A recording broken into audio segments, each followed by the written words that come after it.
Mr. Speaker, thank you for giving me the opportunity to address this August House on the occasion of debating the Supply Bill 2021 presented by the Honourable Chief Minister.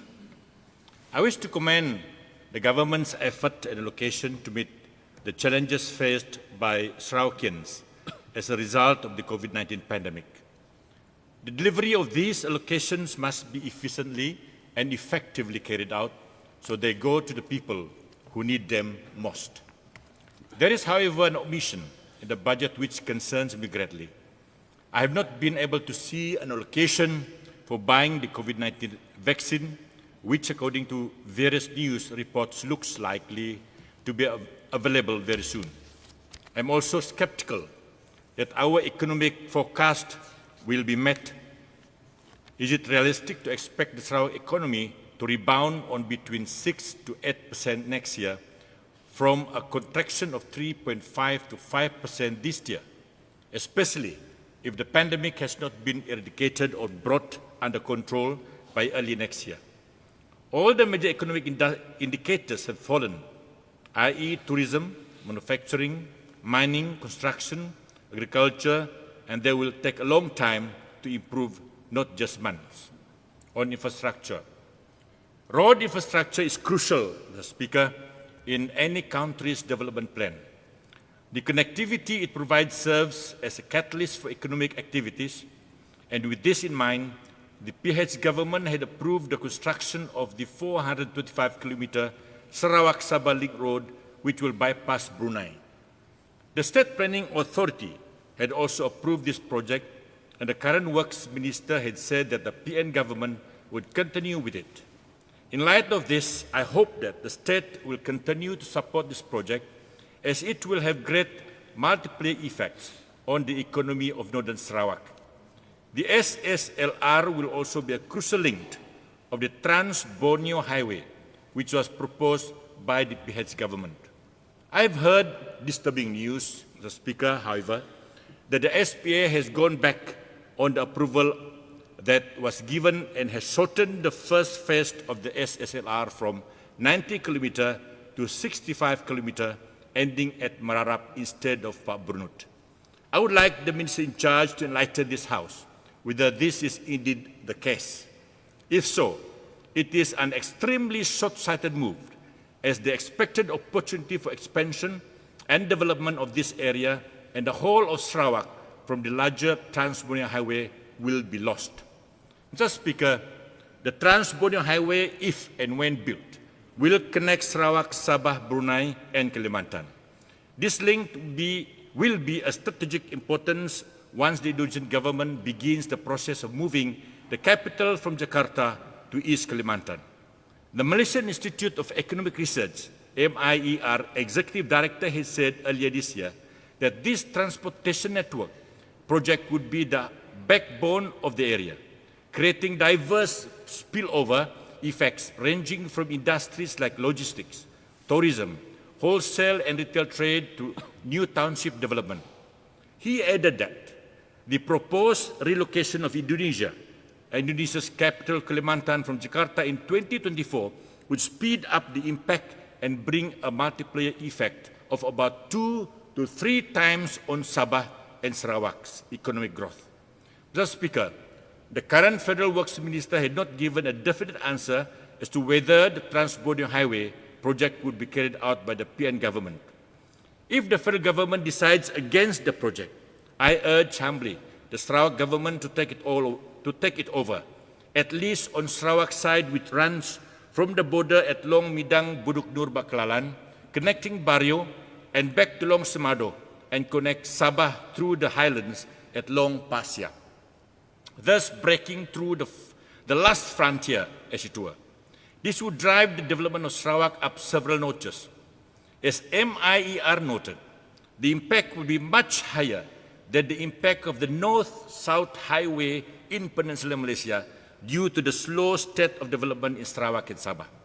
And I quote him when he said, when the development level of a country or state is low, any investment will have a huge impact at the initial stage before the growth gradually slowed down over time, unquote.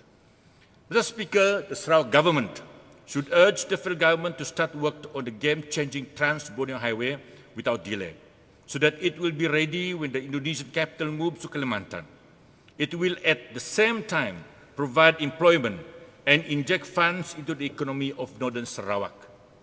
On core economic sectors, Mr. Speaker, the first core economic sector of the development strategies under 12 Malaysia Plan was identified as commercial agriculture and commodities, focusing on smart or precision farming. Palm oil would doubtless feature prominently here as it is one of the major contributors to our GDP. Palm oil prices have been fluctuating badly. The past year and Western countries have been gradually turning away from our palm oil on environmental and sustainability concerns. Sarawak, with around 1.6 million hectares of oil palm plantation needs to invest in steps to make our palm oil production acceptable to the Western market to ensure a steady demand from all the major importing countries. And the biggest issue is reforestation. The government should take this matter seriously, especially in the aftermath of the COVID-19 pandemic, which is said to be a zoonotic disease that is transmitted from animal to human. Mr. Speaker, there are numerous studies and reports that attribute the rise of zoonotic diseases to deforestation, earlier examples being the Nipah virus and the monkey malaria. The COVID-19 pandemic has spared no country, and we need to find new ways to carry out our agricultural activities so that our products are acceptable in the international market, and at the same time ensure that our environmental and wildlife are protected. Mr. Speaker, all around the world, climate change has had tremendous impact on the lives of people, whether they live in major cities or the rural outback. One of the best ways to combat climate change is by replanting our forests as a way to take up the excess carbon dioxide in the atmosphere. It has been found that indigenous trees in tropics can soak up carbon dioxide 3 times faster than those in temperate areas. By intensifying our replanting efforts, we will be killing a few birds with one stone, Mr. Speaker, countering the critics of the palm oil industry, doing our part to reverse climate change, and in the long run, preserving our wildlife and nature for the future generations. I would like to know what effort had been done by the government so far to replant our forest. On food security, Mr. Speaker, on the thrust entitled Ensuring Food Security and Transformation of Agriculture Production, I would like to see the allocation channeled towards making Sarawak self-sufficient in rice production, so we do not have to depend on imports from Vietnam and Thailand. Malaysia has been importing 30 to 40% of our rice needs for the last 30 years or so. The closing of borders and slowing of trade during the MCO has shown us the importance of producing our own food. All the money in the world cannot feed our families if the supermarket shelves are empty, as happened during the panic buying. Mr. Speaker, I have been reliably informed that Long Semado is one of the most fertile areas in Sarawak. The villagers there produce the much sought after Adan rice, and a group have successfully increased their yield using the system of rice intensification, or SRI. Our farmers should be encouraged to increase their rice production by providing subsidies, high-yielding species, improved planting methods, and marketing channels. In addition, the government should encourage organic farming methods to make the produce of our rural farmers more attractive, not only to the local market, but more so for international markets, as people are now more aware of the benefits of organically produced food. Paddy planting has to be made an attractive income earner for the farmers so they can be lifted from the B40 category where many of them are placed. Electricity supply, Mr. Speaker. On the logging road from Lawas to Long Sarina, in my area, one can see miles of electricity poles erected just before the GE14. That was 2018. But there has been no power supply provided to the people to this day. Not a cable is connected to these poles. In fact, Many of these electricity poles have been covered by weeds and creepers. I urge the minister in charge to make an investigation as to what had happened to this project. I wish also to ask the minister concerned whether this area will be included in the rural electrification scheme in 2021 so that the people will finally be connected to grid power. On health care, Mr. Speaker, there is an urgent need to increase the number of doctors and specialists at the Lawas Hospital. Currently, one specialist is on maternity leave and there is no replacement specialist. We also need more doctors at the rural clinics to meet the needs of patients. Ideally, the clinic in Trusan should have at least 2 doctors, one to cover the clinics in Tanglapadan and Sundar, and the other to see patients at the Trusan clinic. This will help to reduce the congestion in the Lawas clinic as well as save the people from having to travel to Lawas. The Trusan and Tanglapadan clinics need upgrading in terms of facilities and manpower. Mr. Speaker, the people of Lawas and the surrounding areas face great difficulty in accessing medical attention because the long distances to the bigger hospitals at Miri and Kota Kinabalu. Not only are the journeys long, which add to the suffering and discomfort of the sick, but they are costly as well. To get to Miri, they have to pass through Brunei, requiring them to have a passport, which not everyone possesses. Now with the pandemic, there is the uncertainty of the borders remaining open for people to pass through. Additionally, now travelers also have to bear the cost of Brunei dollars entry and exit fees per person, which is about RM18. Mr. Speaker, posting more doctors and specialists to Lawas Hospital and the clinics will bring much relief to the people of that area while waiting for the new hospital to be completed in 3 years' time. I wish to express my appreciation to the medical personnel who are stationed at these places for their service and dedication to the sick and infirm, especially now with the challenges brought about by the pandemic. On schools, Mr. Speaker, in 2017, I had asked Minister of Welfare, Community Wellbeing, Women, Family and Childhood Development whether the retendering for the SK Long Sukang project had been done, and when construction was expected to recommence, noting that the project was listed as a project of the highest priority in Rolling Plan 1.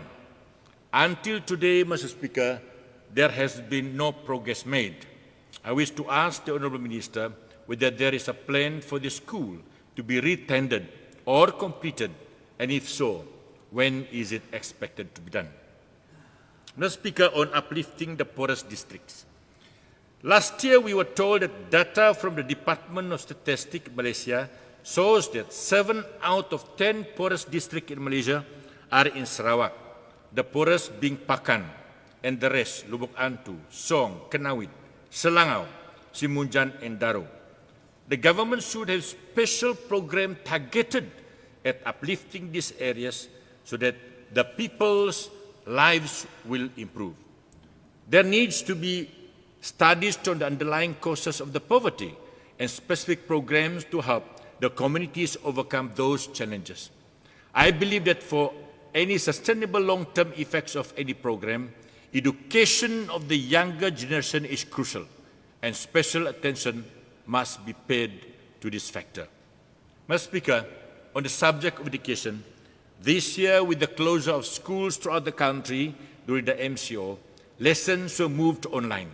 Unfortunately, it proved impossible for more than 50% of Sarawakian students to afford online classes, as revealed by the Education, Science and Technologies Research Minister in June. The main reason for this is the lack of internet access in the rural areas and the inability of parents to buy laptops or tablets for their children or to subscribe to internet services. The government is urged to step in to provide gadgets to students who cannot afford them and to improve the delivery of internet and broadband services to the rural areas. In closing, Mr. Speaker, I wish all our Sarawakian Indians happy Deepavali and Christian a blessed Christmas. To all, a happy New Year 2021. May God bless Sarawak and all the people and let justice and righteousness flow like the mighty Rajang River from this august house and flood our beloved fair land Sarawak. Thank you, Mr. Speaker.